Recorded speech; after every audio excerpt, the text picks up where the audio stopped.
Good afternoon. I'm David Wilco, and I have the distinct pleasure of introducing this afternoon's Bradford seminar speaker, Seema Jayachandran. Seema is a professor of economics and public affairs here at Princeton. She joined us this past summer. Now, bear with me for a moment. Those of you who are fond of nature films have probably seen scenes of like an Adelie penguin colony where the Adelie penguins nest in Antarctica, and they build their little nests of stones, pebbles. And pebbles are very hard to come by in Antarctica.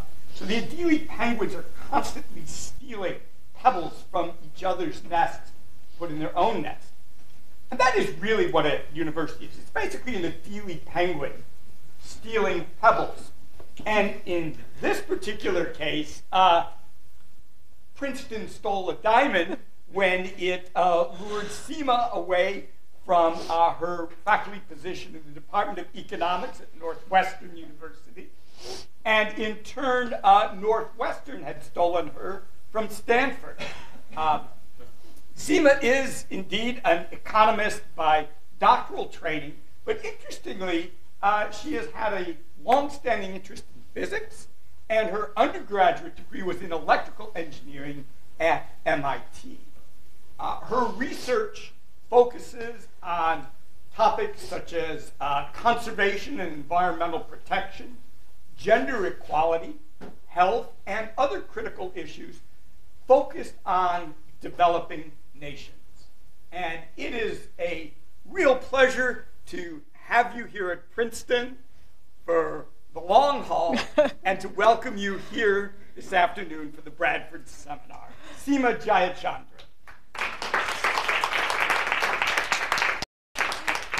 Thanks so much for everybody for coming, and thanks, David, for that very nice introduction. So one of the stories that physicists learn, true or not, is that there's things in physics called penguin diagrams, and it supposedly came out of a bet where two physicists had made a bet who could get a penguin in a published paper first. And so someone drew a diagram. It doesn't really look like a penguin, but they're called penguin diagrams. And so if someone had said there could be an introduction of me for a talk that brought in penguins, I would have thought it would have been a very challenging thing. So congratulations to David.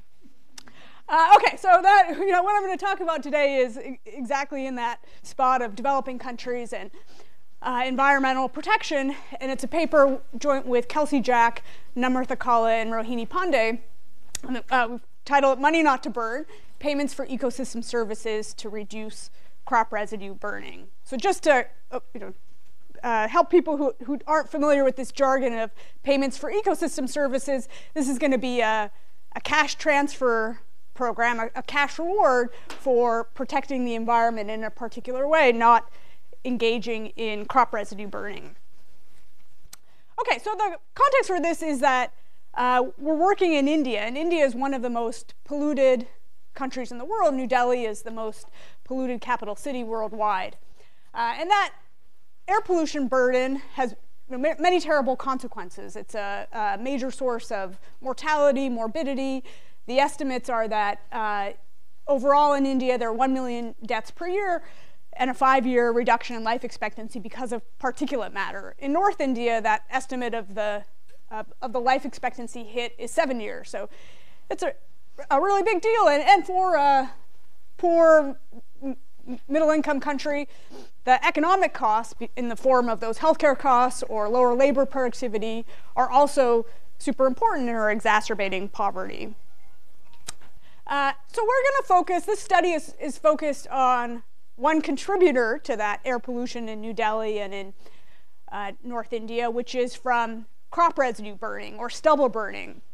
So this is the practice of using fires on agricultural fields to get rid of the residue or stubble that's left over from growing rice.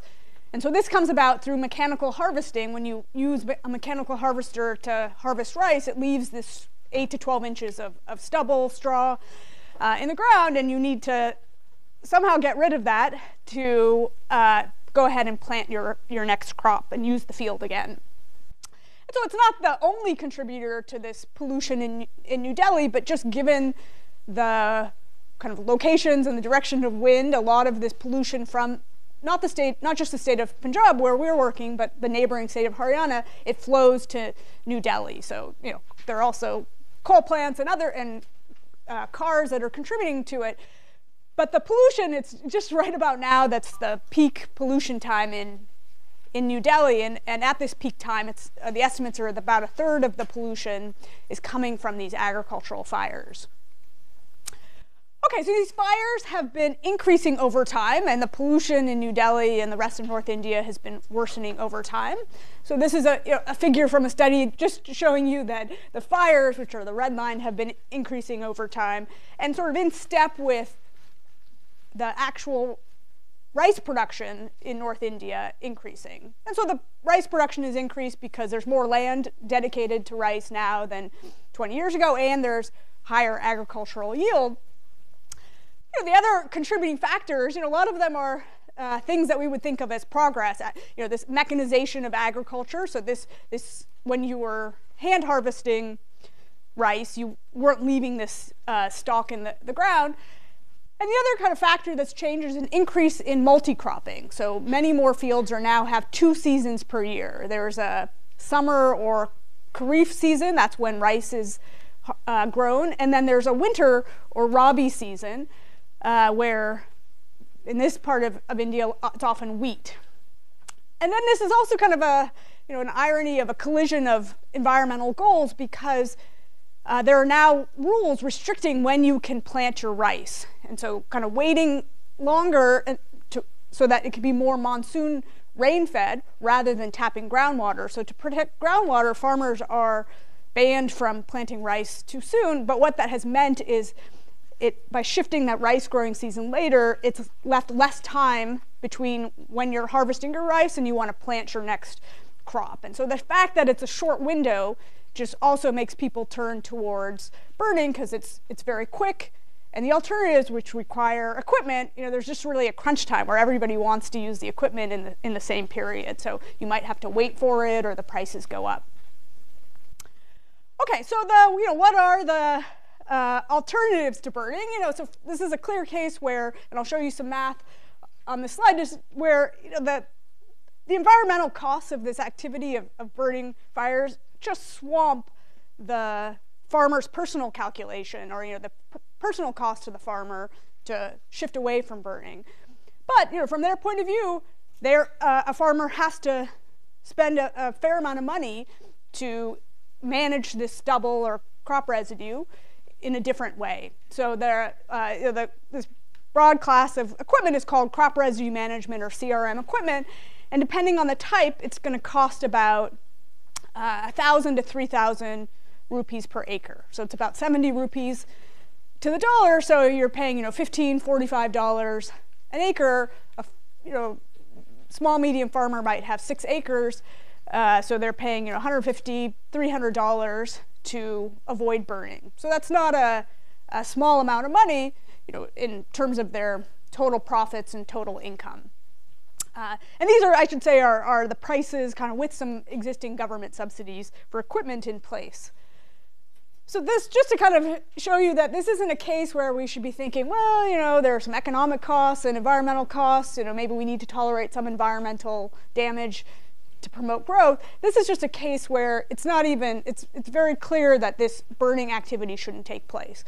So if there are many costs, mortality, morbidity, labor productivity, but if you just take the mortality costs, and we're taking estimates from the literature about how many deaths per year are attributed just to this pollution, it's controversial to think what's the value of a life, but just taking an estimate of about $1 million, which is what is sort of the kind of revealed preference estimate within India, that gives you damages of $66 billion. And so then if you say, how many acres are burned, what is that per acre? The damages are $7,600 per acre, or converting it back to rupees, it's 600,000. And so, this 600,000 rupees per acre of this one cost of mortality is orders of magnitude larger than the cost to rent this equipment. And as I mentioned, there's other costs and also black carbon and in terms of climate change, that's not as big of a deal as a particulate matter, but might be relevant if we're just thinking about external funding sources to solve this problem. Okay, so there are two broad ways to manage your stubble. One is incorporating it into your field, and the other is taking it off the field. So what the government has been focused on and promoting, and they helped or contributed to developing this machinery that's to seed through the stubble, and then another complementary piece of equipment that pulls up, chops, and mulches in that stubble. So that in situ approach is the one that has been focused. There's also options to just pull the stubble out and take it off the field. And those bales, the same person who rents you the bale will take the bales from you. And it's still nascent, but there are right now some industrial uses of it. One of the efforts is to try to have more biogas plants that can use it. It can be used in building materials, etc. And this is relevant because I'll mention these equipment subsidies. The equipment subsidies are for this in situ, and farmers seem to prefer the ex situ. That's partly because the ex situ is cheaper right now, but also the current, these happy seeders they're harder to use. I think there's it's unclear if which is better for soil fertility in the long run, but farmers are worried that it attracts rodents if they have this mulch, etc. So, objectively, this might be a good approach, but the current version of it is not attractive to a lot of farmers. Okay, so this fact that there's a lot of pollution is not lost on anyone in India. And the fact that it's in New Delhi means it gets a lot of attention. The New York Times writes front page stories about the air pollution in a capital city. People take notice of that. And so, in a nice way, this pollution kind of crosses state borders, and so the government of India, in a way we would hope federal systems work, has sort of gotten involved in trying to solve the problem. And so the first thing they did is related to laws, and so since 2015, the crop residue burning is illegal and punishable by fines. Since 2017, for a couple of years, and the government of India paid two states, Punjab and Haryana, gave them money to fund subsidies for the in situ equipment. So large farmers could buy subsidized equipment at 50%. Most of it is, if you're an agricultural co-op or a rental company, you can get an 80% subsidy on that equipment, and then you could then rent it out to most farmers. The challenges with these two things are that the bans and the fines don't have very strong enforcement. And so, you could have a law on the books, but whether it's just the capacity to enforce it, but a lot of it is the political will. If you're the local official and you're being asked to fine your constituents for some benefit outside of your community, you might not put a lot of energy into enforcing that. And then for the subsidies, yes, it reduced costs. So some part of it is just a lot of these rental companies are still the monopolist in their community, so not all of the subsidy gets passed along. But even there, it's basically reduced the price for farmers, but the price is still high. The prices I gave you of having to pay $150 or $300 is after these subsidies, and it's for this in situ methods only. Okay, so I guess the bottom line when we started working on this project is that calculation from the previous page just suggests there are huge welfare gains from stopping this practice. But the current policies certainly aren't sufficient they haven't made much of a dent in this over the last 5 to 10 years. So we started working with the government of Punjab, one of the states in North India where this is coming from. Basically, at least some of the people in government were quite aware that, that what they were doing wasn't enough and wasn't working, and were interested in trying complementary policies or policies that maybe could replace what they were doing. And so specifically what we decided to evaluate was a pilot program of payments for ecosystem services. So paying farmers if they didn't burn their fields. And so if you think about the existing policies compared to the penalties that are in place. It's sort of the same thing, whether you have to pay, on the one hand, you could just think of it as in some abstract sense, it's the same idea. Someone's financial calculation, they're worse off financially if they burn than they don't burn, or you're just trying to make it them worse off financially. But in terms of the politics of giving farmers a reward versus fining them, that's very different to provide a carrot. And then compared to equipment subsidies, we're rewarding the outcome.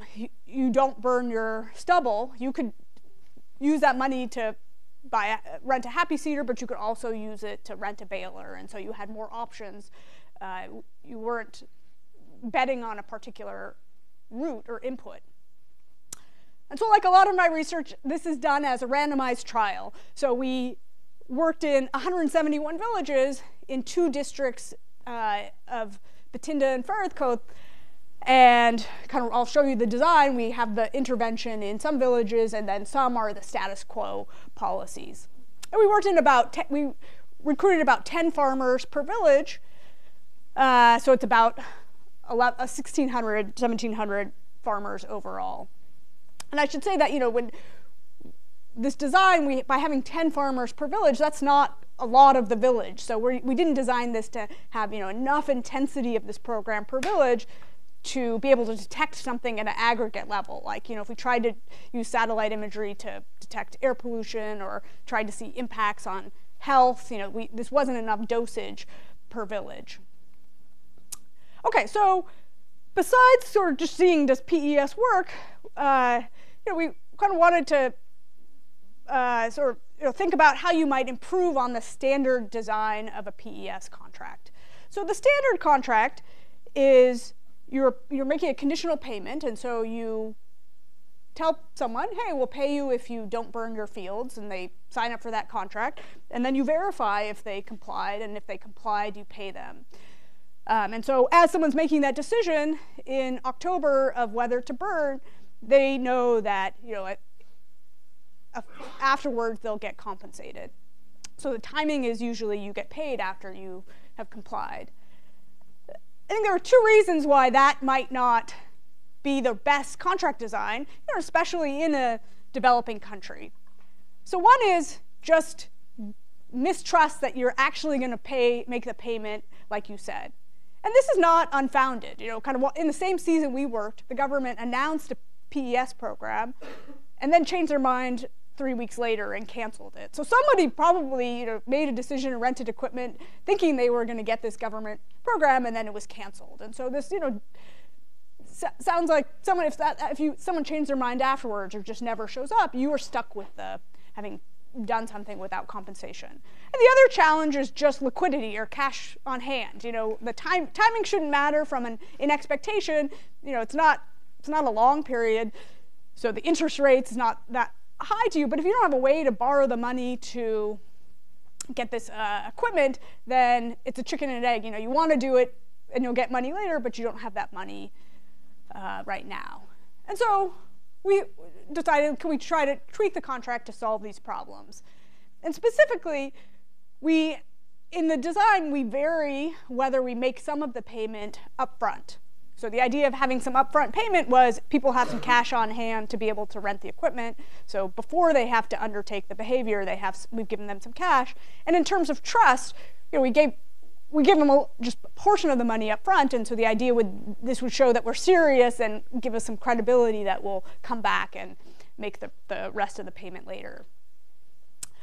And we made this upfront payment unconditional. So that part, we didn't say we're going to take it back if you go ahead and burn. And that's just really for practical reasons. I think that it's sort of why the standard contract is the way it is that, it's very hard in a poor community to then go and take the money back later. People might not have the money. Certainly this was kind of done by an NGO, you probably have to register as a financial institution to, it becomes a loan basically if you take the money back. And I think governments would have a hard time taking that money back as well. And so I think practically, if you want to move money up front, you're stuck also having to make it unconditional. And so that makes it not obvious that this is a better contract, because you're giving some of the money up front with no strings attached. And so some of the people are going to take that money and still go ahead and burn. And so you've just increased your program costs without getting benefits. And so we kept the total payment fixed, and we vary how much is upfront and unconditional. The good side of that is that should increase trust and liquidity. The bad side is the money that's left that's actually conditional, that's the reward for not burning, necessarily shrunk. Okay, so this is the design we use to test this. So we have a control group of 51 villages, and then we have broadly what we're calling standard PES and upfront PES. And we pre-specified that we're going to compare these three buckets, and that's mostly what I'm going to show you. We actually, within the standard PES, we have two arms. So we came in wanting a payment of, I think we started thinking the payment should be about 2,000 rupees per acre. And if you think about the costs, they vary by type of equipment, by village, but we wanted kind of something in that order of magnitude. And the government said, we can't imagine scaling that up. That's too high. And so, we kind of compromise on 800 rupees, where some people aren't burning even without incentives. So, somebody's going to be on the margin and be responsive to 800, but you probably won't get as much as if you paid more. And so we also had a 1,600 just to see, do you get a lot more compliance if you double the payment. So we have 30 villages here and 28 here. And then we similarly have two arms with the upfront payment, where those are both based off this sort of base case of 800, and we vary what percent to put upfront. So in one case, we have 25% upfront, so you get 200 rupees per acre as just an unconditional payment at the beginning, and then the balance is the conditional part, and the other it's 50-50. I'm not going to show you a balance table, but we have balance across these arms on our baseline measures. So we did this in, I didn't say when we did this in 2019, which is the last season before COVID. And the timeline is that the people planted their rice in July, and then they harvest. The range is, sometimes farmers have multiple plots and they harvest at different times, but there is variation in when people harvest over, say, a month-long period. And then most people kind of turn around their fields pretty quickly within a week or 10 days, and they sow their usually wheat crop. There's a little bit of cotton, and that gets harvested in April, May. So our activities were in this period right before harvest. So we did a listing, so where we tried to kind of choose our sampling frame, and then chose a sample and did a baseline survey. Then in the treatment villages, we went and offered people the contract. They didn't have to take up the contract. It was voluntary. But and then we did monitoring. So if people signed up, we went and monitored whether they burned. So we do that in person. And then we also did some spot checking, which we use as training data for a remote sensing model, a machine learning model. And then we were intending to do an N9 in person in June. This is COVID hits in between, so we did a smaller phone survey in July. Most of the data is going to come from the compliance, our administrative data on take up and compliance, and then the satellite imagery. Okay, so the projects I run in India are kind of run through JPAL South Asia. So JPAL is a MIT-based organization that has, in India, kind of has a team that's does field work, and also does policy engagement. So kind of helps with forming relationships with the government of Punjab and disseminating the results to them afterwards. So from the government we got the list of members of cooperatives. So if most villages have an agricultural cooperative and they have their membership, so we had that data as the starting point, and we did phone surveys in the 300 largest villages with co-ops. And what we were screening for were farmers that had 2 to 12 acres. We didn't want too small of farmers because then their fields are going to be so small we're not going to be able to detect things with the imagery. And then if they're too large, the payments just become so expensive that we blow our budget. And so 2 to 12, like 75% of farmers are in that range. And we also screen for those who are likely to burn. So if we ask people if they burned the last season, they don't tell us the truth all the time, but we asked some indirect questions about equipment they use that we think kind of gave us a pretty good sense of what was going on. And we did that, in some ways what we see, we're going to have more of our samples going to burn than the general population. And so, if you scaled this up, you would have more inframarginal payments. You'd be paying more people who were going to use a baler anyway. We did this to increase statistical power. So then we chose 176 villages where it looked like there were a lot of eligible farmers. We went out there and conducted baseline surveys.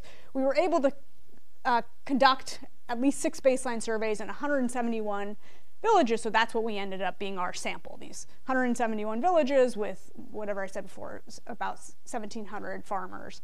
And then we went and offered the contract in the treatment group. As a second visit, we went back, and then we did the monitoring, and then we did this end-line phone survey. So the contract, this is a collaboration with the government, but I think with a lot of projects like this, the government as a proof of concept or as a pilot, doesn't want to kind of do it themselves because of the, just the procurement and the legal regimes, and so was very happy to kind of bless the study and say, okay, you guys can try this out. And so the entity offering the contract is also JPAL, a different team of JPAL staff. And so the way it worked is that we went back and sort of, if we found them and they were interested in talking, we explained what the contract was, and they decided whether to participate. And so one of the things you had to do if you sign the contract, the reason it has to be an active decision to sign, you don't kind of default people into the contract, is they had to provide their bank account information. So, when we thought about how to instill trust, our first choice would be to hand people wads of cash, but it's a lot of cash, and I think, JPAL understandably was not comfortable with people carrying around that much cash.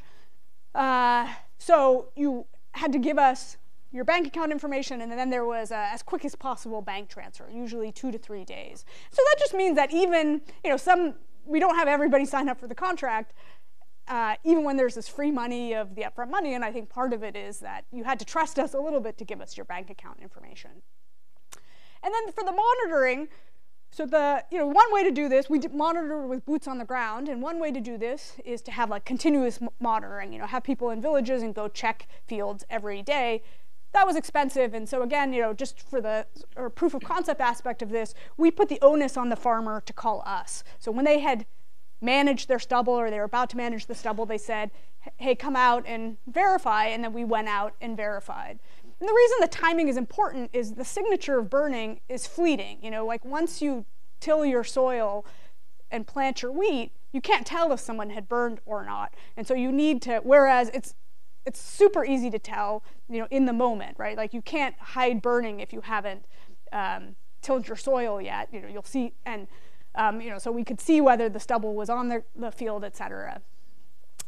Okay, and so then if you didn't have signs of burning, and if people had, they could make multiple calls, so if sometimes they had different fields at different times, and then we made the payment in 2 to 3 days. So then one of the outcomes we're going to have, the one that we can have for the control group too, is as a remote sensing measure of burning, where we're going to look for the burn scar. So the image, the visual signature that the field had been burned recently. And so at baseline, for everybody, we took the plot boundaries of their fields, and then we have labels, partly from that monitoring data, for the people who signed up and called us, we see whether they burned. Most of those folks didn't burn, that's why they called us, but a few burned, or they hadn't burned their first time, and then the second fields they had. And then we also did spot checks in a randomly selected half of villages, where the spot checks, that's tricky in terms of the timing, because sometimes we didn't have the window right, and we didn't know when that person was going to manage their stubble, but if we got the right window, we could see that they had burned.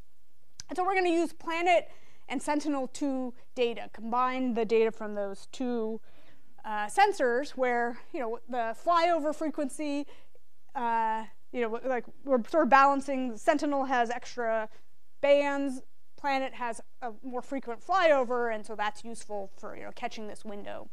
And then we're gonna, I'm not the remote sensing expert, so I'm not going to talk too much about this, but we basically have estimate a random forest model that's feeding in the raw bands of these satellites, these sensors, and then have two indices. So NDVI, so vegetation, and then a burn index, which is basically, trying to have the combination that picks up burning. And so we're going to do this in a time difference, include time differenced images. So, the signature is going to be, it's a green field that becomes a black field. That's a visual sign of burning.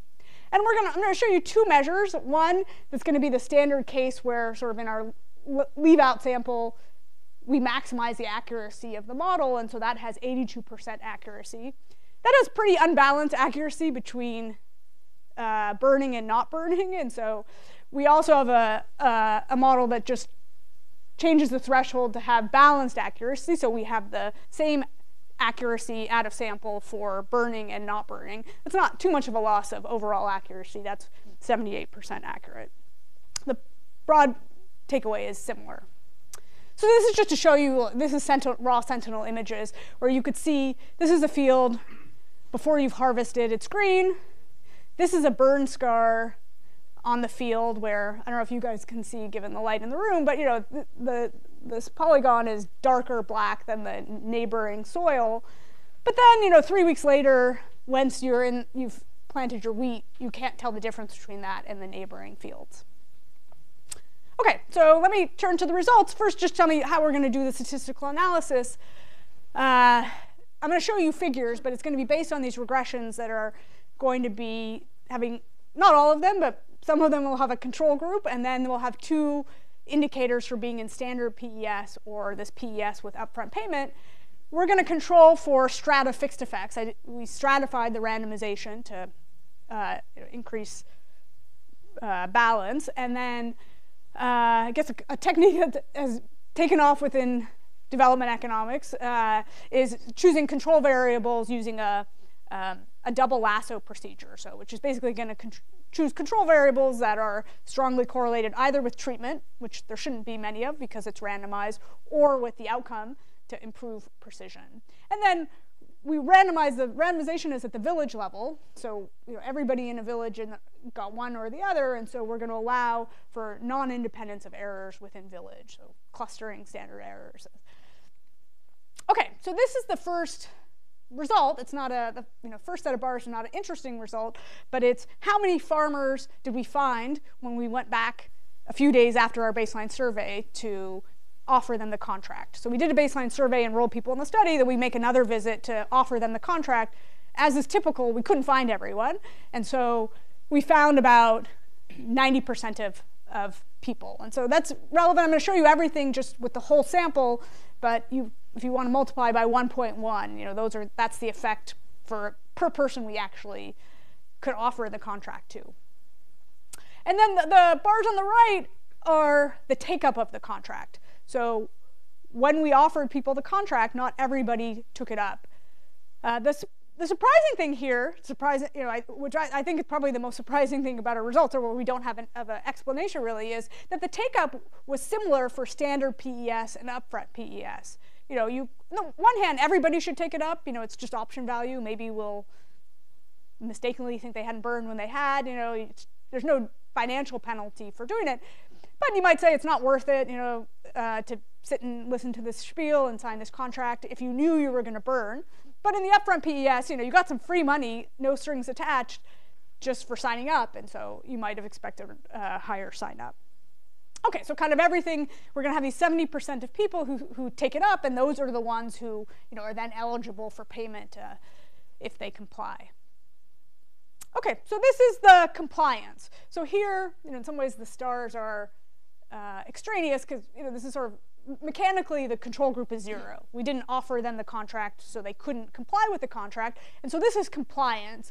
You called us, we went, you hadn't burned any of your fields, and you got paid by us. And you could see that 9% in the standard PES treatment groups, the farmers in those villages, 9% of them, we found them, they signed up, they called us, and they complied. And it's 18% in the upfront PES. So this doesn't tell you kind of what was the overall gain, because we don't know how many people burned in the control group, but there's no, already you could see that upfront PES worked better than standard PES. with about 9 percentage points more people, or 10, I guess, rounding, 10 percentage points more people complied. Okay, so this is the only slide I'm going to show you that is showing you arm by arm. So we have the same take-up rate across those 4 sub-treatments. So you could see that, this is the 800 PES, no upfront money, 7% of people complied. When we doubled the payment, the reward to 1,600, 10% of people. So we can't statistically distinguish those, but it does look like if you pay more people will comply.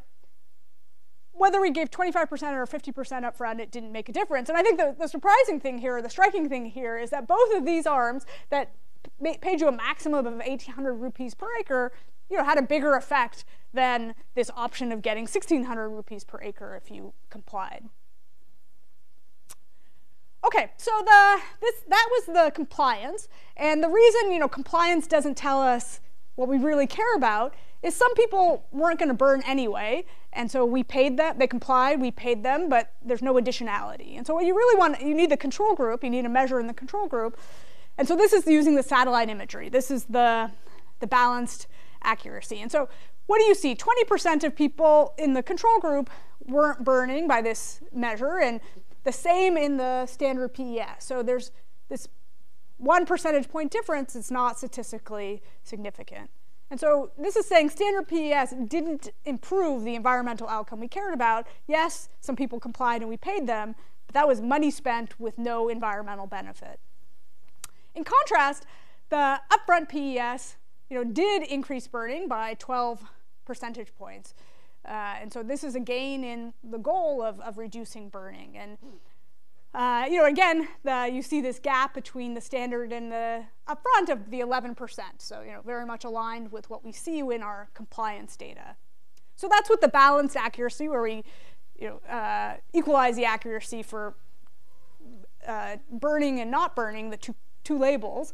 Here's the same thing using the other measure of the maximum accuracy, which is, it sort of shifts the level of the control group, but it doesn't really change the punchline. So here we see no difference between control and the standard PES in terms of burning. We do see a difference of 8 percentage points now for the upfront PES. So it looks like the upfront was reducing burning by 8 to 12% of people, and standard PES had no impact. So one of the things we asked in the inline survey over the phone was what you had done in the past season with your rice to manage your stubble. And we see this is the use of balers. We see 20% of the control group said they used a baler, in the standard PES 19%, and in the upfront PES 29% said they used a baler. And so this, again, like a different data set, or different, now we're asking farmers directly, we see this 11 percentage point gap. And so, this is also just showing of this is now showing us the happy seeder, or these in situ methods, and there's no difference with the treatment in the happy seeder. So, what is this telling us? Like, everybody who was induced to avoid burning because of this program did it by choosing the ex situ method of renting a baler and taking off the fields. Okay, so I mentioned at the beginning there were 2 things we thought that upfront payments might help with. One was giving people some cash on hand to be able to rent equipment, and the other was increasing their trust that they would actually get paid. And so we had to have 2 approaches to try to see which of those matters more, or both are both relevant. And so we pre-specified, we have measures from our baseline survey of who seems most cash constrained and who seems most distrustful. And the hypothesis was upfront should be doing better than standard, especially for those folks who are cash constrained or distrustful. We don't see that. Here the results really are pretty mushy. Like, we don't see any clear, we don't kind of confirm that what we were predicting, and the results are reasonably inconsistent. So, I think hindsight is 20/20. I think some of our measures, especially of trust, weren't ideal. We asked pretty generalized trust questions of people at least saw in those like world value survey questions, about general trust. We probably should have asked something a little bit more specific. The other thing we did was in the Endline survey, we asked people whether they were, when they got this contract, how sure were they that they would actually be paid if they complied. And we also asked them, in your decision of how to manage your stubble, how important was, how important were cash constraints in your decision? And there we find some evidence of that we just did this in the treatment group, but in the people who got the upfront arm compared to the people who got the standard arm, people in the upfront arm said they had higher trust that the payments would actually come. And that's true even among the people who didn't comply. So, it's not just that they actually got paid. Even among the people who didn't comply, this contract structure seemed to increase trust. So I would say, I think probably this is where the co-authors differ in how to summarize this evidence. I think we can't really nail what the key mechanism is, but there's certainly some evidence that trust mattered. And that, I think it's relevant what the mechanism is, just in terms of thinking about like the long term of this policy. If it's liquidity, probably every year you're going to need to give some upfront payment so people can have the cash to rent, or you need to set up some sort of loan program. If it's trust, presumably you could switch after a few years back to the standard contract. Once you've established some credibility, you might not need to do it every year. Okay, so last thing I'll talk about is cost effectiveness. So here we're going to try to think like how much did it cost to avert an acre of burning? And we're going to do this by dividing the rupees per acre that we paid, kind of on average across the sample, and divide that by the treatment effect on burning. And so it's going to be the rupees per acre, an additional acre that was not burned. And I already showed you that upfront PES was more effective. So certainly, it was the only one that was effective. It was more effective in reducing burning.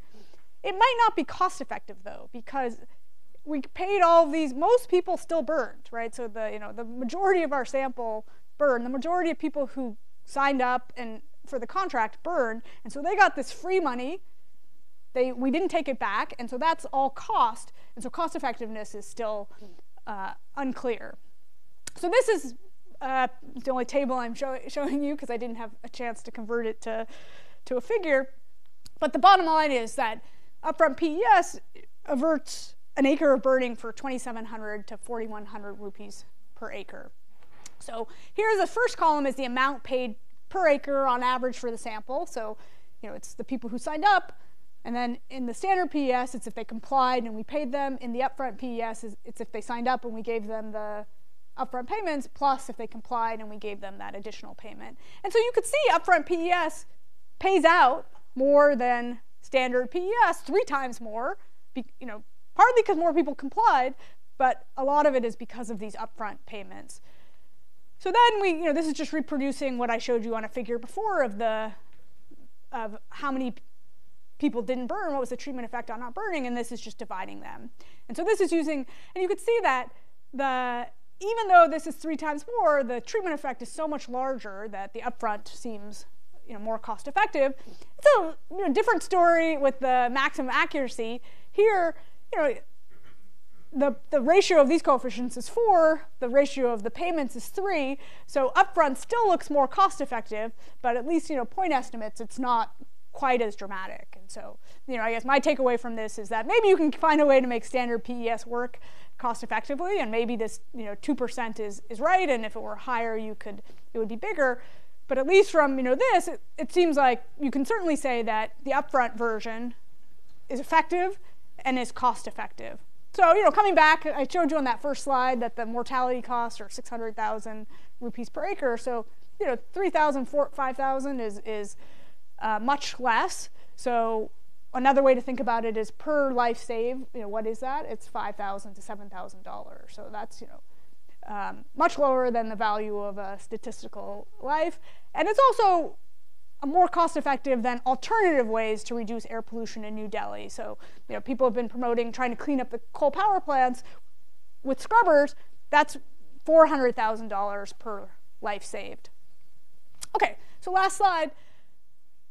could this be scaled up? So I've said in a couple of ways we did this as a proof of concept, where it wouldn't be JPAL South Asia as the organization running in the long run.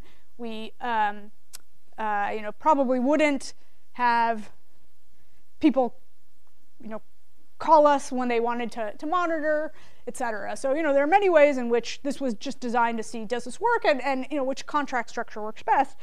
So I certainly think that some upfront component seems like it's very valuable. Maybe, if I had to kind of do something over, I would probably have an even smaller percent than 25%, because maybe you could get a lot of the good without as many, inframarginal payments to people who go ahead and burn with, 10% upfront, or, and if it's liquidity, cash constraints, 10% is not going to do a lot, but if it's trust, that might be enough. And as I mentioned already, if it's trust, it'd be nice to kind of see whether if COVID hadn't arrived, if we had gone back and offered a standard contract the next year, would we have seen, better performance just because we had instilled trust? I think the monitoring, if you scaled it up, could be done by village officials. But I guess ideally it could be done through remote sensing. There are several challenges, or maybe they're one-time challenges of the government doesn't currently have plot boundaries or ownership information. I think kind of an interesting challenge with small fields like this, at least with current satellite resolution, is that there's a decent amount of measurement error at a small farm. For us, that's fine. That's on the outcome. It reduces precision of our estimates, but that's fine. But if you're thinking about not paying someone who actually complied because your model said they had burned, that's kind of something a government would have to wrestle with.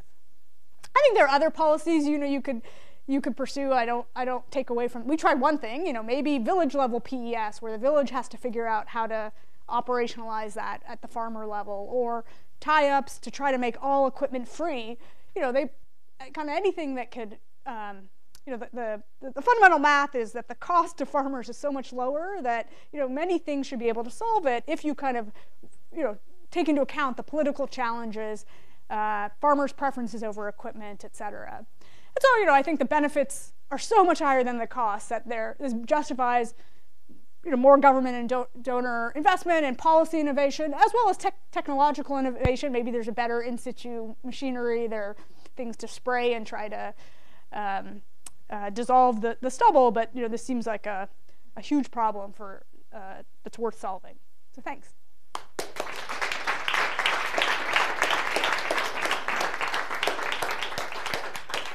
Thank you so much, Seema. Are there questions for our speaker?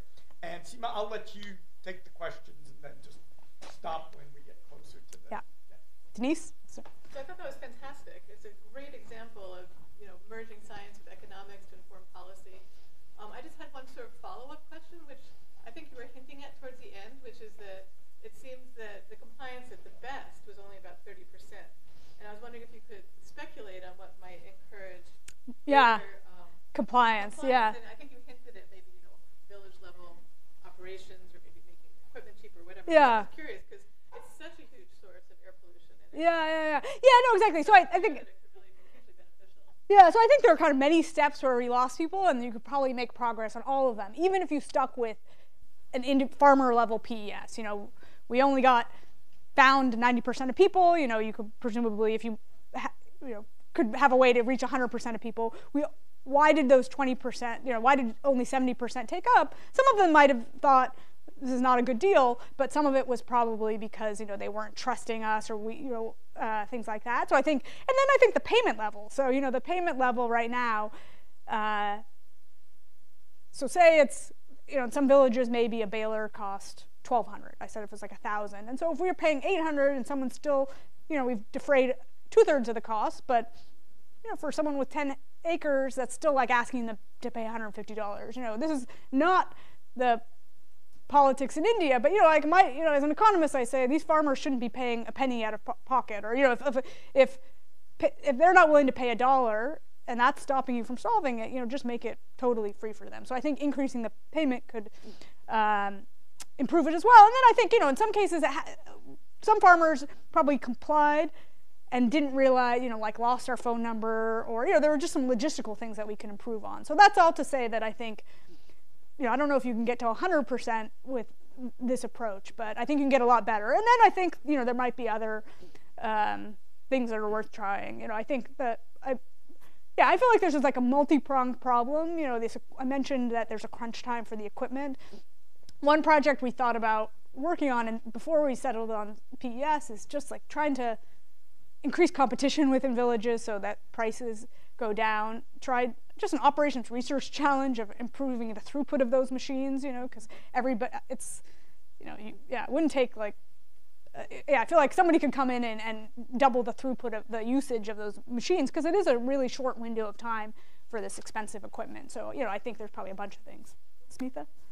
I had the same reaction as I loved the study and wondered why the compliance rate was so low. And then maybe the reason might also be that a lot of those farmers actually need training in how to use those machines, or that there are not enough of those machines available. Yeah. So balers, so I think balers, you don't have to, somebody else will come and like run the baler, but the happy seeder is challenging to use. And so so I don't know if it's training. Training before you give them the money? Like, 10 days to do exactly. Yeah, you could combine it with training. Honestly, I almost think like someone should invent a new machinery. Open philanthropy is, it's like that's South Asian air pollution is one of their challenges, and like the point I make is that, like this, this piece of machinery was like an effort at Punjab Agricultural University, and it's like good, but like given the scope of the problem, you should try to be sourcing like all of the best engineers in India to work on it, or all of the best engineers in the world, or some, not all, some. And so I think you could probably improve on the equipment in addition to trade. That's longer run. Yeah. Yeah, so I think it's right, so I should know more about the China case, because I think China is the kind of analog where the same rice and mechanical harvesting is, and I think they enforce the fines. That's my sense of, so you could enforce the fines. So, again, if you had the political, I think part of the politics is like Punjabi farmers are richer than the average Indian, and so people are like, well, these guys are rich. But again, like asking a person to take a $300 personal hit when the externality is outside of it is just seems to be like too stubborn of an ideology. And so, anyway, so I think maybe India could increase enforcement. I guess I sort of feel like that's putting too much of a financial burden on certain individuals. I think that's the first hand I saw. Is there any idea of using that crop residue to produce biochar, for example, and collecting the crop residue and giving it back to the farmer as fertilizer? Yeah, so this is not my area of expertise, but my understanding is it has high silica, so it's like not the most nutritious stuff, and so that the better use is, or at least what the government is either as in biogas plants as opposed to something that has like a fertilizer. But this is now, pushing my knowledge of what you could produce out of this. So you're saying like something that's like like converting it into a fertilizer. Hybrid solution from X-seed and seed, right?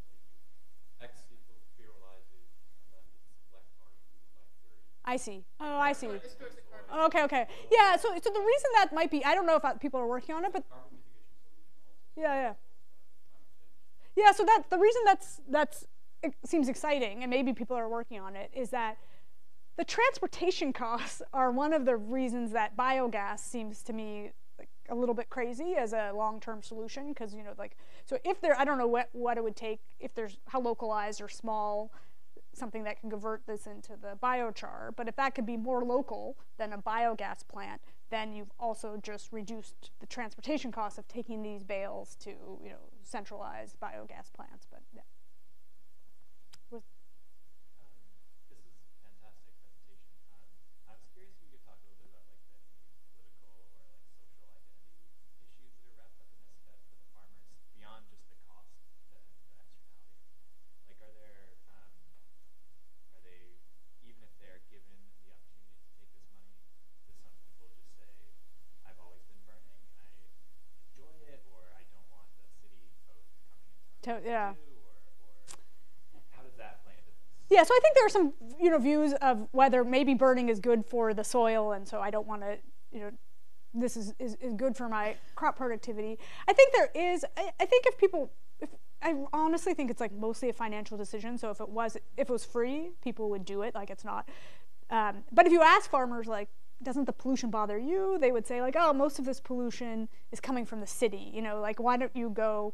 So that's that they're, you know, the city folks are telling them to do it. But yeah, they're just sort of like, hey, those guys are creating our pollution. And so this idea of, you know, you have to make a sacrifice for these other people, I think is, you know, that's not like specific. You know, this is why we don't think most people are altruistic, and so I think they're just like, why are everybody? Why if you? Yeah, and I don't know if they, because like, you know, the pollution is so high there, and you can't not see that the fires are creating pollution, but they'd be like, no, most of this pollution is from the city.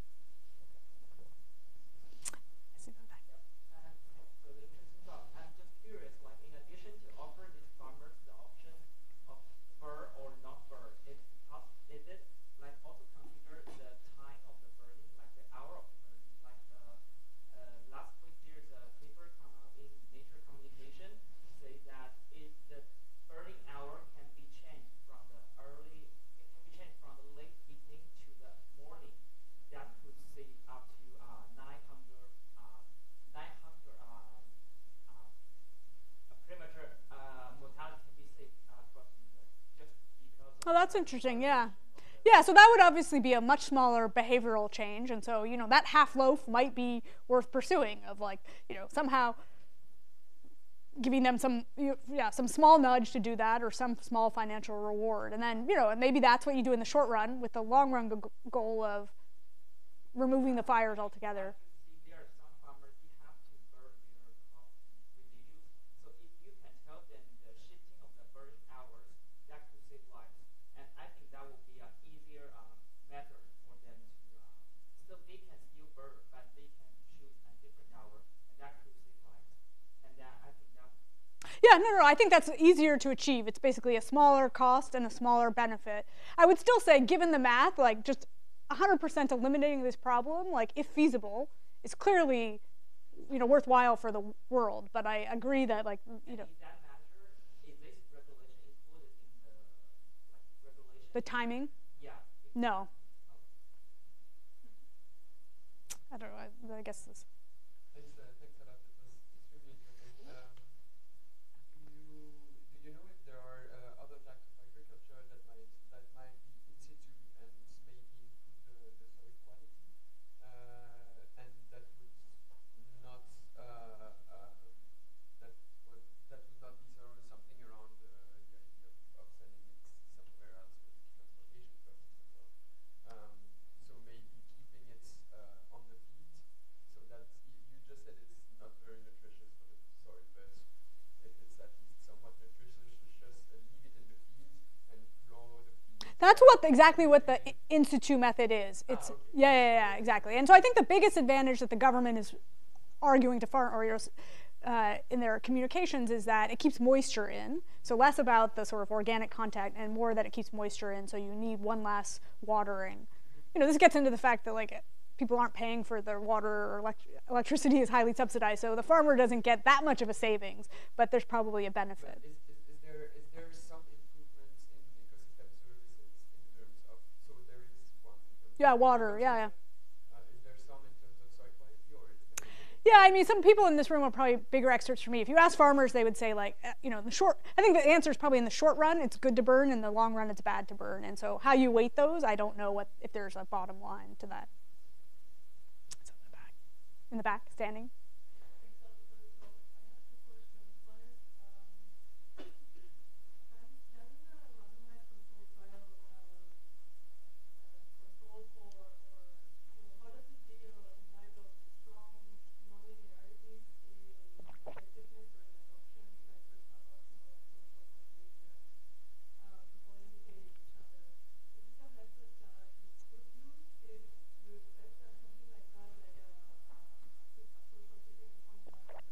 Yeah.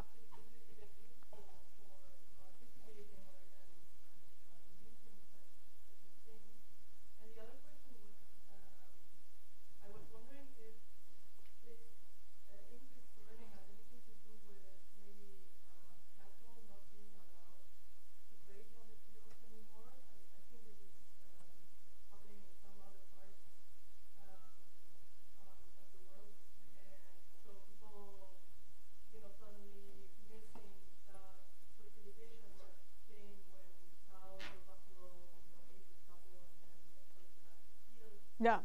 And I think this has to do with food safety regulations, but is that something that governments are considering at all? Yeah. So I see David getting close to me. So I don't know the answer to the second question. I will say the first one, we didn't do this, but there's certainly studies that we could have in some places just offered the program to 5 people and another 10 people and another 100% in different villages. And so there are many randomized controlled trials on different questions that look at these social contagion questions exactly by that, randomly varying the dosage per village and then measuring effects on spillover effects.